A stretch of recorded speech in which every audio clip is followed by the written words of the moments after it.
What happens when law, business, and life collide? Each week on Lead Counsel, your host Tona will take a deep dive into topics related to the law, the business of law, and life. There will be insightful discussions with industry insiders, experts, and thought leaders making significant contributions and meaningful differences in their fields of expertise. Tom is the founder and managing attorney at TonaLaw. He has been a practicing attorney since 1994 and the leader of TonaLaw since it opened in 2001. The goal of this podcast is to provide you with free information on law and the business of law, and to give you actionable tools related to each of these areas. Now, here's Tom. What is up, everybody? Welcome to the Lead Counsel Podcast. This is your host, Tona, here with Juliet, my good friend, my marketing person. Jules, what's going on? Hello, everybody. So I'm super excited. Today's episode features a friend of mine for the last 10 years, Craig Goldenfarb. Craig is out of Florida. He runs Gold Law, which is an 80-person personal injury firm where he represents only injured plaintiffs throughout the state of Florida and throughout the 50 states with certain niche cases that he works on. Craig has been an 8-figure law firm owner for the last decade, which means that he's been grossing over $10 million a year. He's just an amazing all-around great guy. I'm super excited to have him on. Just a little bit of history about him. He founded the firm in 2002. He's the CEO, and he is now a serial entrepreneur with 9 active running businesses, active and profitable, I should say. He's married with 2 daughters, age 20 and 22. And he's also the founder of one of my favorite legal masterminds that I attend yearly, the 7-Figure Attorney Summit. So welcome to Craig, and I'm excited. This is a great episode, and I know he's going to really deliver. He always does. So, all right, we'll jump right in.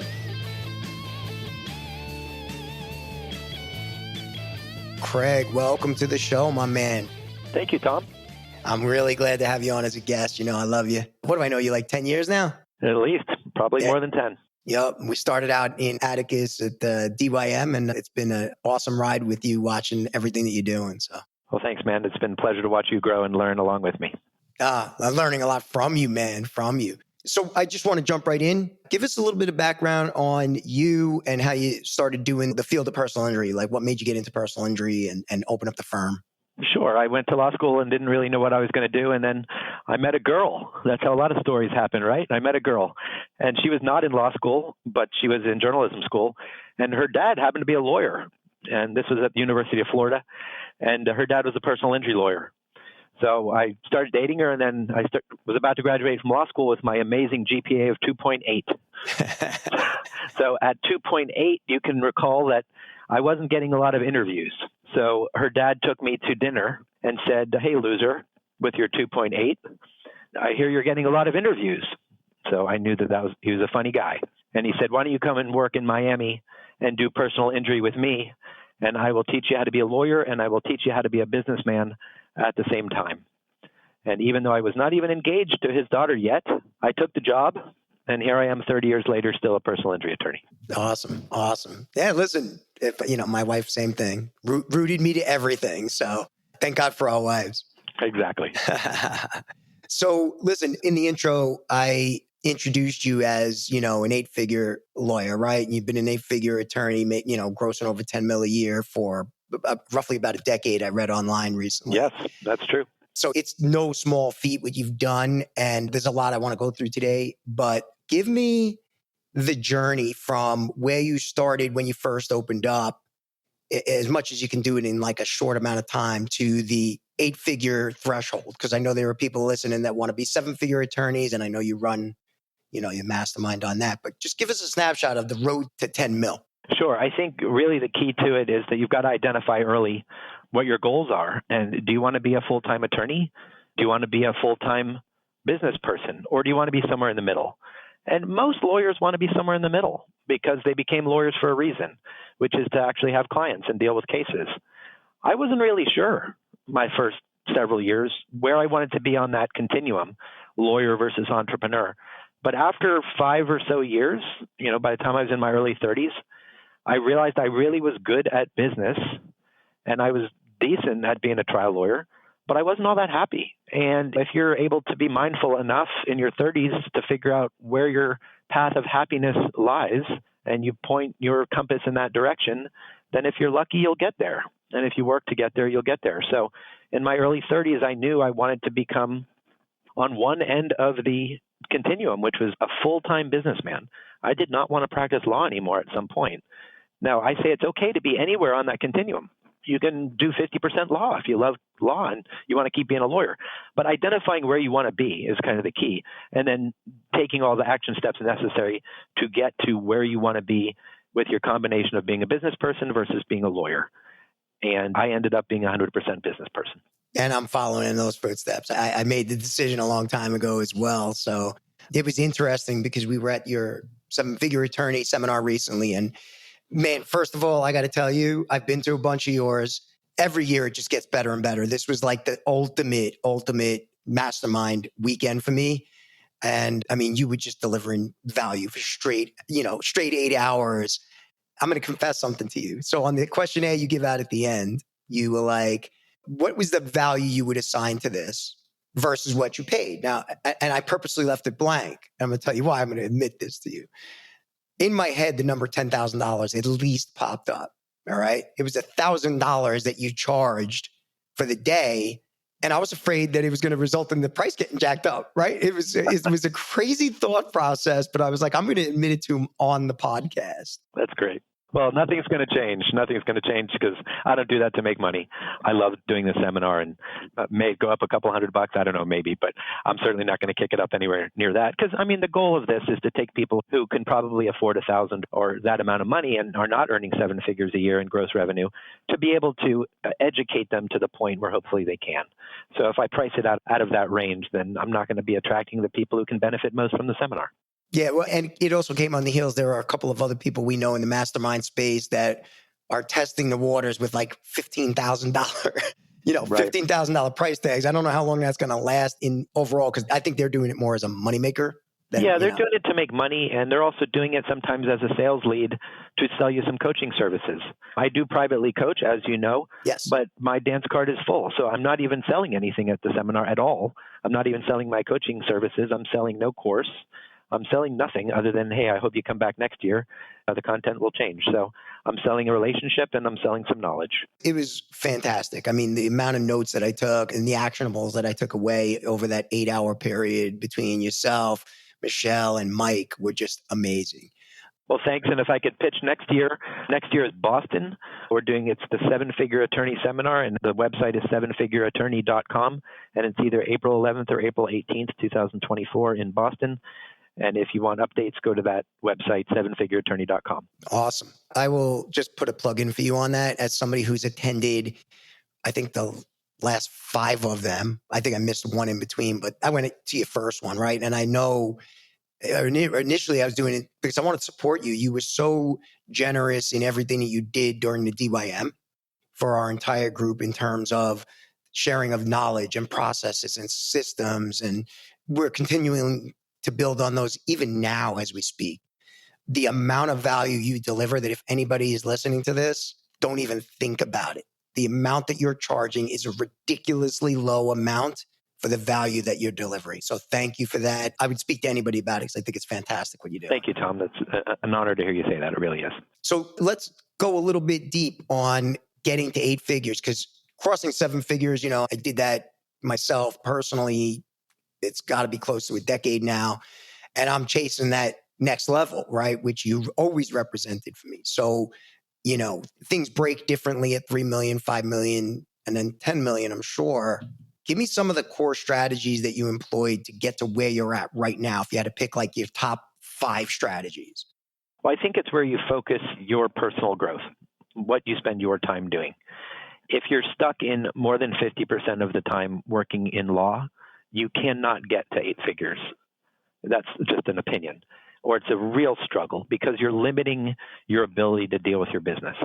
If you're spending more than 50% of your time on cases or law, you can't develop the leadership skills or the management skills or the CEO skills necessary to get to 8 figures. So if you believe that your life purpose is to continue to deal with cases, then you have 2 choices. You can either hire a COO or a CEO that can get you to 8 figures, or you got to stop dealing with cases, and then you can do it yourself. So I started building skill sets that were related to leadership, business organization, business management, which allowed me to spend 100% of my time on those things. So, only 7-8 years ago, I learned about the concept of middle management. And when I hit about 30 people, 30 employees, maybe 35 employees, some business owner started talking to me about what supervisors were. And what's funny is that every other industry learns this like the first day that they're in business. You learn what a manager is or a supervisor. In law, how often do law firms have someone whose job title is manager or supervisor? Not that often necessarily. You have to learn it. So it was literally within the last decade that I started putting in layers of middle management. So you have 3 paralegals, maybe. You get up to 3 or 4, and now you need someone to manage the paralegals. And it shouldn't be a lawyer, because in a lot of law firms, a lawyer manages the paralegals and does a crappy job because they're a lawyer. So that's where you learn about the concept of middle management at various departments of your firm. So within the last decade, I now have 13 people in middle management, whether they're supervisors or managers of some sort. And those people then report to the C-level employees, C being executive level. And so one of the keys to getting to 7 or high 7 or 8 figures is just realizing the concept of middle management. Because if all you have is low-level employees and then high-level employees, you can't grow because nobody's managing the low-level employees efficiently.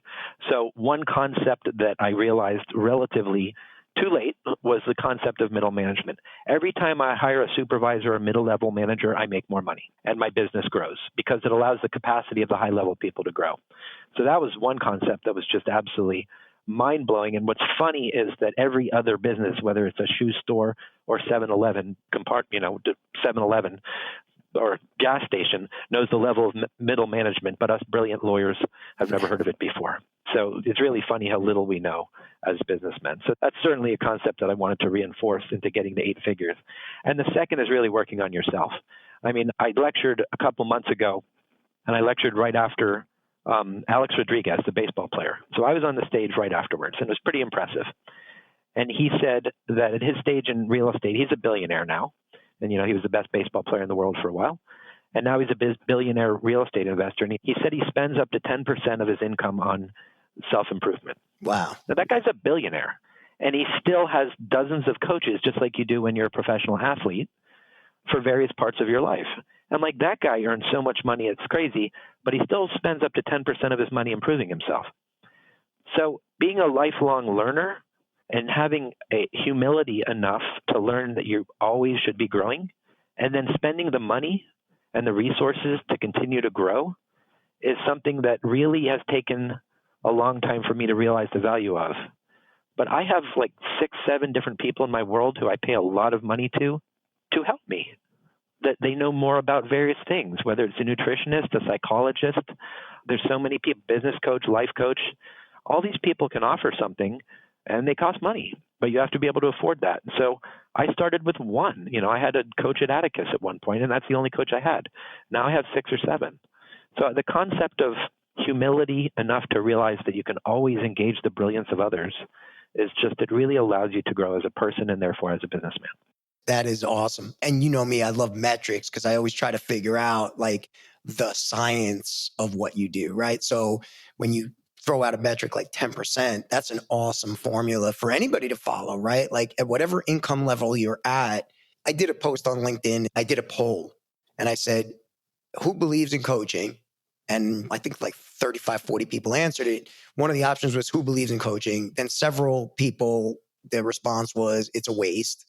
And then the third was, I would do it, but it's too expensive. And that was a fascinating category to me because I know everybody that follows me. I have like 8,000 followers or whatever. But a lot of the people that responded to the poll, people that I know personally, I know their income level. And I know that 10% of that, they could easily afford that first coach if it was $15,000.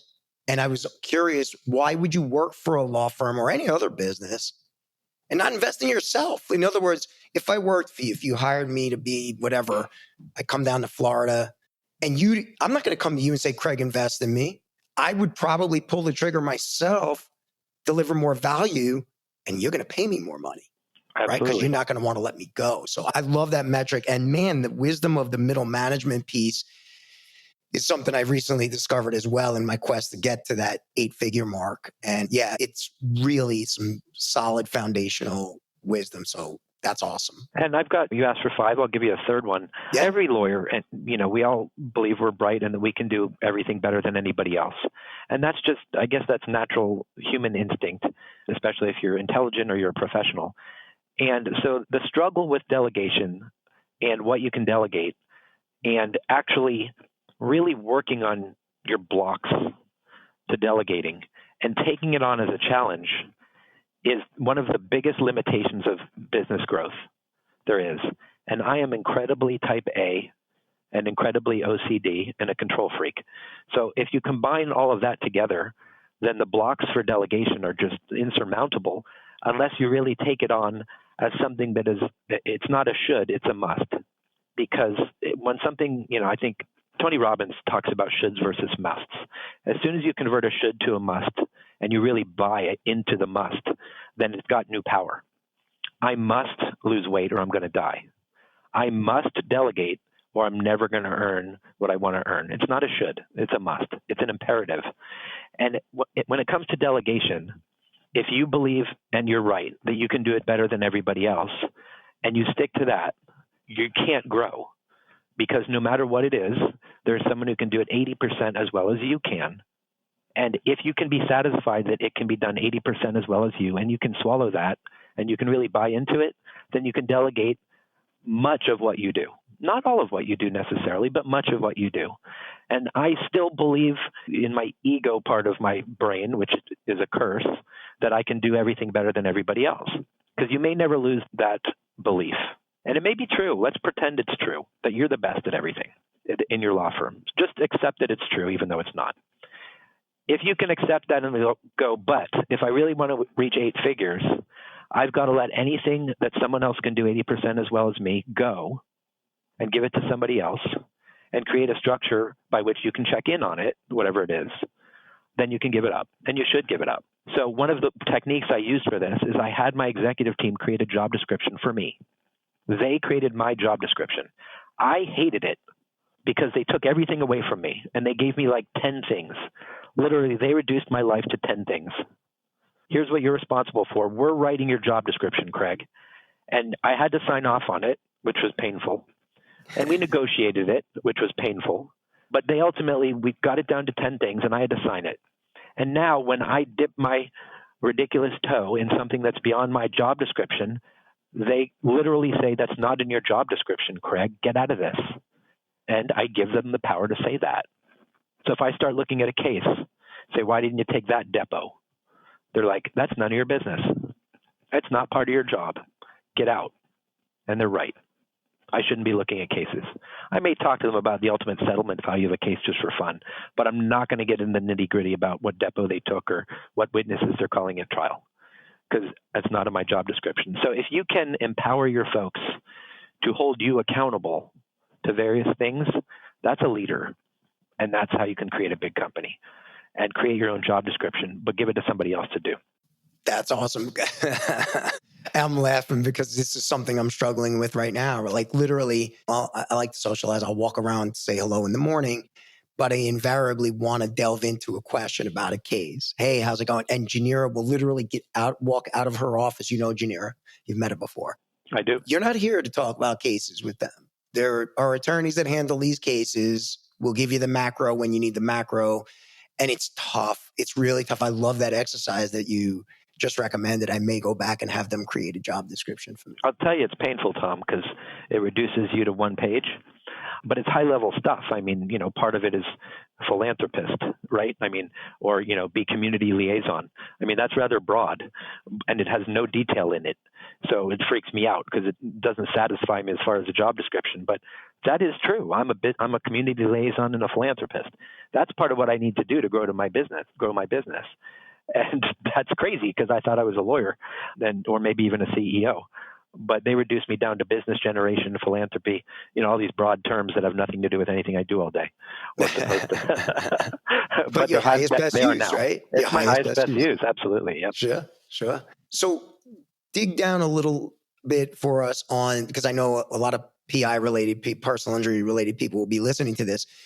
Strategies, and I know you have a lot of these for client acquisition and retention. If you had to, again, use the 80-20 rule, where would you put the bulk of your focus as somebody who's 10 years behind or 20 years behind you in terms of client acquisition and retention?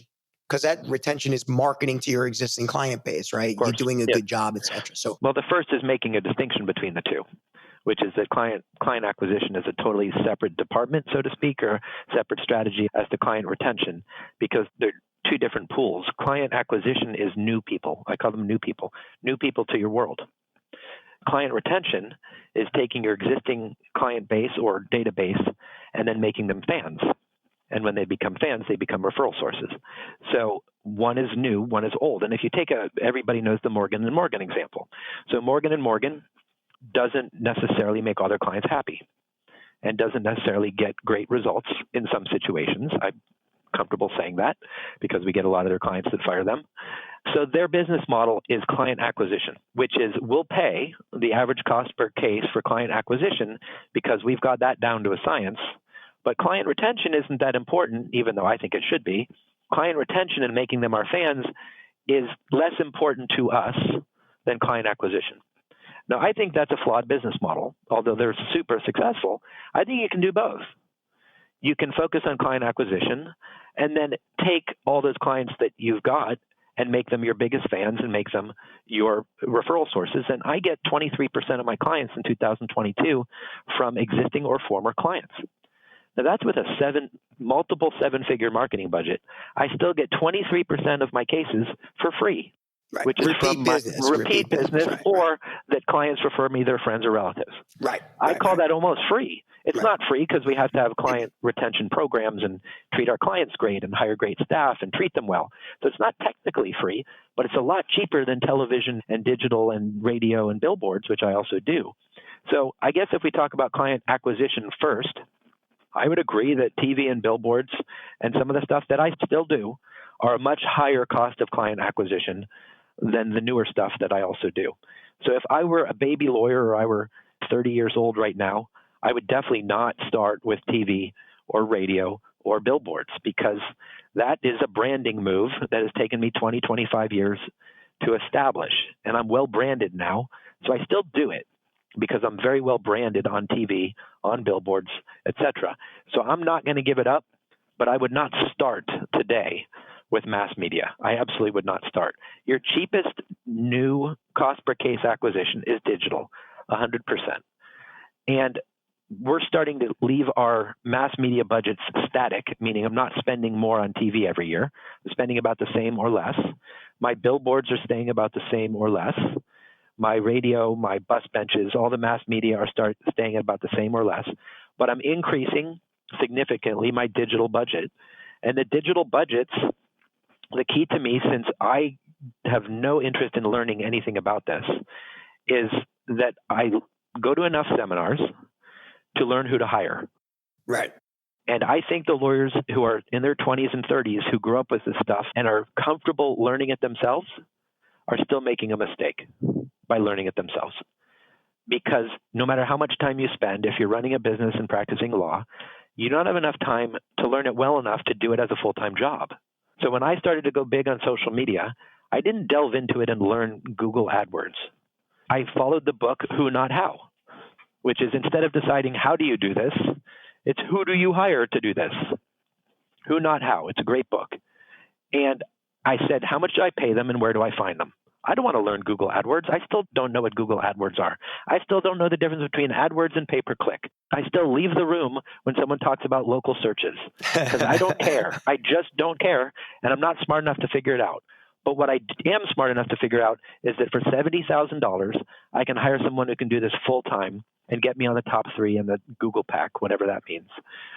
So I say the piece of advice is if the best form of marketing is digital Learn enough to hire. Don't do it yourself. If you are 30 and you're brilliant and you can do it yourself, still don't do it yourself, even if you like it. Because for $70,000, $60,000, you can hire another 23-year-old who can do it full time and has been doing it full time since they were 13 and can kill it on Google service ads and Google ad pay-per-click and all this stuff and get you a really low cost per acquisition per case. So digital is the way to go, but don't do it yourself. I really think it's a mistake, even if you're 35 and even if you know social media. I still think it's a mistake for you to do it yourself. I think there's a lot of wisdom to that. And, again, maybe it's as we cross the 50 threshold, right? 54. When I was younger, starting out 20 plus years ago, you don't put the same value. And what you just said is talking about valuing your time appropriately. And that didn't make sense to me till I probably was in my mid 40s. Right? I agree. I was like, I can learn this, but is that the best use of my time versus bringing on a team to do it or, an outside vendor or whatever. So I think there's a lot of wisdom to that approach. I got a text yesterday from a lawyer I'm pretty close to that said, looking for a new AdWords company and SEO company, who do you guys use? And I still feel a little bit stupid when I give the same response, which is, I don't know, call Mike. Mike is my marketing director. I literally run a 8-figure law firm, and I don't know who we use for SEO. But I think that is the goal. If you would ask Tim Cook who they use for suppliers on certain components for the iPhone, he's probably not going to know. Yeah. Right? It's not his job to know. It's not his job. It's not my job. I feel kind of stupid not knowing who we use for SEO, but I know who to ask if I needed to find out. Right. But I don't know. I have no idea. Someone asked me who does your website, and I think I know the answer, but I'm not 100% sure who even builds and maintains our website. So as a type A guy, it's very uncomfortable to not know those things. But when you get to a certain level, if you do know all the details about that, then it's not the best use of your time. Yeah. I agree. I know you're familiar with attraction, so I do want to switch gears for a minute because some of the most amazing stuff I've seen you do is around key performance indicators and how to run your business like a business. And I think you're probably one of the best I've seen do it ever in the law firm space. So in EOS, there's an exercise they have us doing right now. I'm in the middle of it where they say, okay, you're trapped on a desert island and you can only have 5 KPI. Now I know you have like 85 KPI, right? Like I've seen your dashboards. It's awe-inspiring. They're like works of art.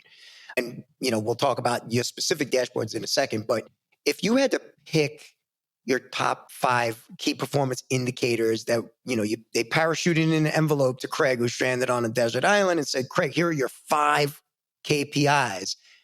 What would be the top 5 you would pick? Because I'm like you, I could have 90 to 100 and be happy about that. But the EOS implementer is like, pick your top 5. What's funny is we use a software with EOS, and the software is called 90, the number 90.io. And one of the pieces of that software tracks has a section called it's 90.io. Yeah, I use it too. And it's great. So one of the little tabs there is your data section. So what we did is on the executive team, we decided that we were going to have 13 KPIs that were going to be the top. And those we measure annually. And I have them up right now. So we have 13. Now, I'll probably just pick 5 because you asked for 5. But we have we call them the magic 13 KPIs. And I did talk about them at my seminar, I believe, or at least I did one year. And so we boiled it down to 13 because we have several different departments. And there are several sub KPIs, like I do have about 85 or probably more. Yep. But I mean, one of them is just, how many cases you signed up, right? I mean, that's inventory. So in any other business, you know how many pairs of sneakers you have in your store, right? If you're a sneaker store. Right. So how can you not know how many sneakers just came in and how many sneakers you have? So one of them is how many you signed up. And we break that down by the month, by the quarter, and then by the month, by the quarter, and then by the year. So we monitor constantly how many cases you signed up. That's new inventory, right? So at a sneaker store, that's how many you got delivered from Nike, right? So that's new inventory. And then the next KPI is existing inventory. How many sneakers do you have on your shelves? Existing cases. How many do you have in your office? And then the third is how much profit do you earn per pair of sneakers, right? Then I'm drawing the sneaker analogy because it makes so much sense, right? It's a shoe store. Right. So how much do you earn? Do you earn $1 every time you sell a pair of sneakers? Or does a Nike pair get you $2, but an Adidas pair gets you $3? So the way you do that in a law firm is you break it down by practice area. So does a slip and fall earn you a profit of $1? And a car accident case earns you $2? Well, that's important because then you want to get more car accidents, right? So your Air Jordans earn you more of a profit than your Keds or whatever crappy pair of shoes you sell, right? So in a law firm, figure out your average fee per case per practice area, average fee per case per practice area. What surprised me, and I reveal this secret to everyone I know in Florida at least, is that I earn more money on a slip and fall than I do on a car accident. Yeah. That's crazy because so many lawyers are arrogant. They're like, I only do car accidents because slip and falls have the reputation of low-end lawyers. And I'm like, okay, yeah, you're right. Those are low-end lawyers. I'll take them, refer them to me. And why do I say that? Because I know that I earn more money on a slip and fall. And you only know that if you look at it, right? If you analyze it. So how much do you earn per case on each type of practice that you practice? And then I break that down a little further, pre-suit versus in litigation. Pre-suit versus in litigation. And you can make lots of decisions based on all these metrics. So how much do you earn per sale of a case, whether you settle in pre-suit versus litigation? And I know those, I've memorized those numbers. I know that I'm just under $15,000 in fee for my pre-suit cases. That's very high. Across the country, that's high. The average is about $7,000 to $8,000 for a pre-suit case, and I'm double that. In litigation, I earn $94,000 per case as a fee, and we're at a 40%. So that means my average litigation case settles for $250,000. Why do I memorize these things? Because I have a business, and I need to make business decisions based on things that I must know at the top of my head. If I have to look this stuff up, then my job description has not been completed. And one of the things in my job description is to know these top 13 metrics without having to look them up. Right. And you know what? 100%. And what's awesome about it is because, again, I'm very attuned to the numbers as well. Our numbers are almost identical in terms of the average per case. We, at your suggestion, now we're starting to analyze the breakdown of pre-suit versus lit. And we're on par, right? And we're able to compare this too, because you mentioned coaching earlier. You get a coach who's very versed in personal injury, like a Patrick. I bounce this stuff off. You know Patrick Wilson. I do. And he actually asks the same questions across 50 states. Right. Right. Of course. And so we're able to compare that data and know we're on point. Yeah. So without coaching, how can you know whether you're $7,000 to $8,000 per case is measurable, is good, is bad? Right. If you're just sitting in your own little bubble and you have no coaches and no advisors, you have no idea how well you're doing. There's no scoreboard and there's no measuring stick. So that's why I travel so much and speak so much and have so much coaching, because I know that 15,000 is good for pre-suit. I know that 94,000 is good for lit across the country. So that would be, the third is your average profit per case. And then just in terms of numbers, do you know your gross revenue year to date? I mean, it's a simple metric. Right. What sneaker store doesn't know how much they've earned so far this year? Your gross revenue year to date. It seems simple, but most lawyers are like, well, I think you're a business. How can you not know what you've earned year to date and how you're doing for the quarter? Like, you're running a business, or are you just running some circus of a law firm? So, how much have you earned this year? Right. And then how much is your profit this year? And do you have a profit goal? So my goal is 30%, and that's rather lofty, but it's an interesting number that is kind of uniform in our business. Seems to be a good goal of 30% for the year. And do you know if you're on target for that goal? Whether that goal is 10% if you're in a growth phase, or 15% if you're in a growth phase and you're reinvesting in your company, it might be lower because you're in a growth phase and you're reinvesting. Or if you're in a static phase or small growth phase, which is where I am, I grow 10% year over year as far as gross revenue, but I stick at 30% profit. I was at 29.2% profit last year, which was absolutely wonderful for me at my level. I could do that the rest of my life and be just fine. So what have you earned this year? It's a simple metric. And then break that down. So every one of these mega metrics that I talk about, these 13, could have 10 sub-metrics under it, but I'm not going to go into the sub-metrics. But how much have you earned this year? You can break that down by lawyer, by practice area, by case manager, by employee, all kinds of stuff. And a good metric there, I'll sneak in one, is that the number of lawyers you should have at your office, or that you have, if you multiply that by a factor of anywhere between 1 and 1.5 million, that is what your growth should be. So if you have 10 lawyers, your growth should be anywhere between 10 million and 15 million. And that's for a personal injury firm, not necessarily for any other type of firm. Yeah, because there is some lower margin stuff, like, the no-fault collection stuff. The PIP stuff I do is lower margin, but still very healthy, but lower margin. It's only true if you run a pure personal injury firm. Is between 1 and 1.5 million per employee should be a guide. It's not you're a failure if you're not there. It's just that's a general guide. If I'm at about the 1.5 rate with my lawyers. I have 11 lawyers, 12 lawyers. So if you multiply that times 1.5, that's about what your revenue should be or could be. I don't like shoulds.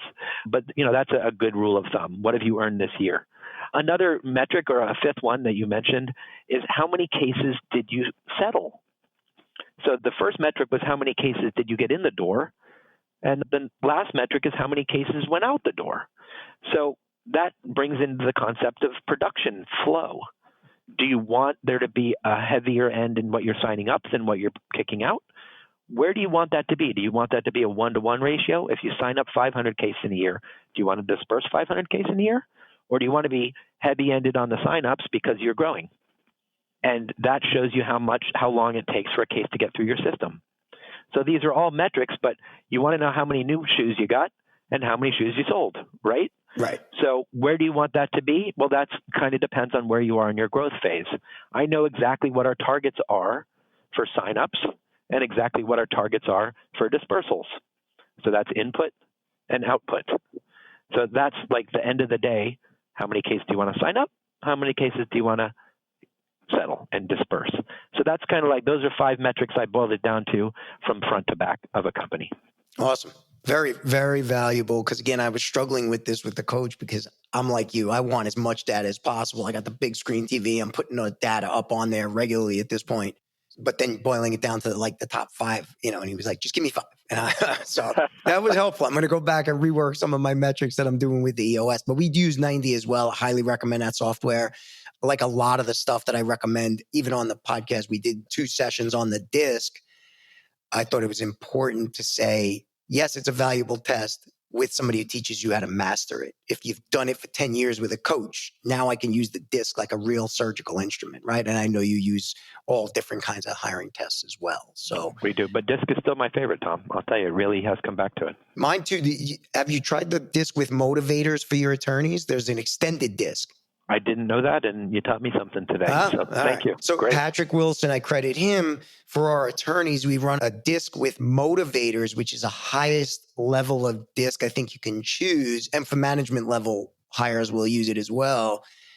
And it does a breakdown of 6 different silos of motivators, right? So for PI attorneys, you want to see one top 3 profiles in the motivators. And then for other types of attorneys, other ones. So it's an excellent, excellent tool. And again, studying this stuff like you for the last 10, 12 years, we're able to use them surgically at this point. And I love that. So excellent. Thank you. I know the regular disc tests through Atticus are $65. Is it that a lot? Just I think it's like listening. 20. You're probably spending more on lunch for 2 people than you are on the disc with motivators. Let's put it that way. I think it's probably less than $100, but got it. I think it's well worth it. So I have one more set of questions for you. And then, I know you're busy, so I'll let you jump off. But do you have any advice for young aspiring entrepreneurs or lawyer entrepreneurs that are, let's say, at the 15-year mark, like compared to like what your biggest accelerating needle mover was? Yes, having the courage to befriend and to join groups. The number of people that are willing to help you is astronomical if you have the courage and the people skills to seek them out.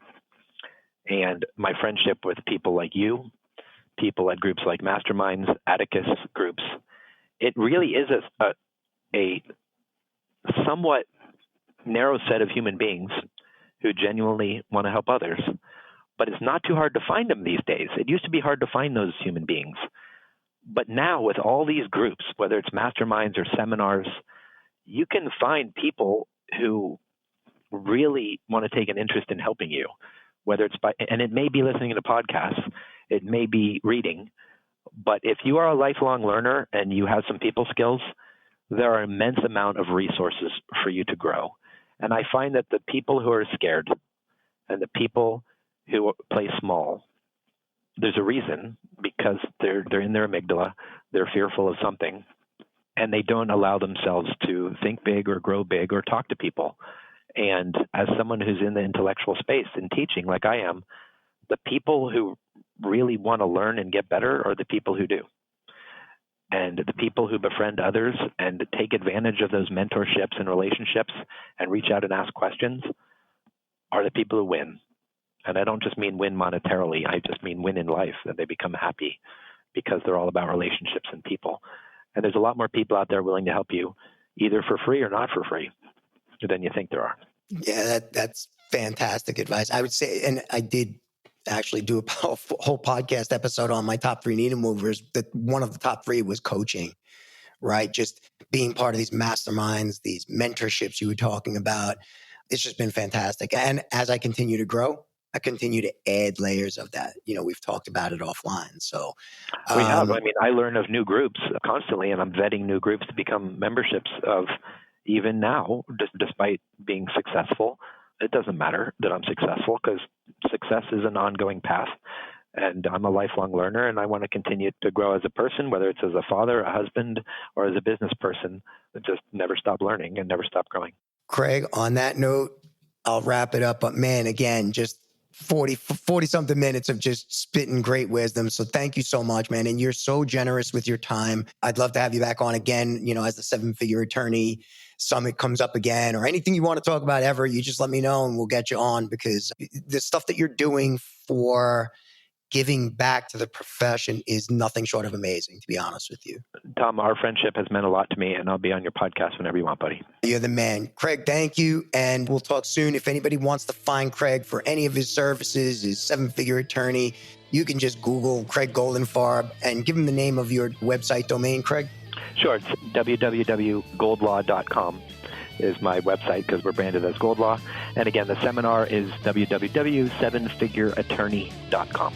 And I can't recommend you enough as an attorney, you enough as a mentor and trainer at the 7-Figure Attorney Summit. Is fantastic. And as a friend, I love you, buddy. You're awesome. Thank you so much. And thank you for taking the time.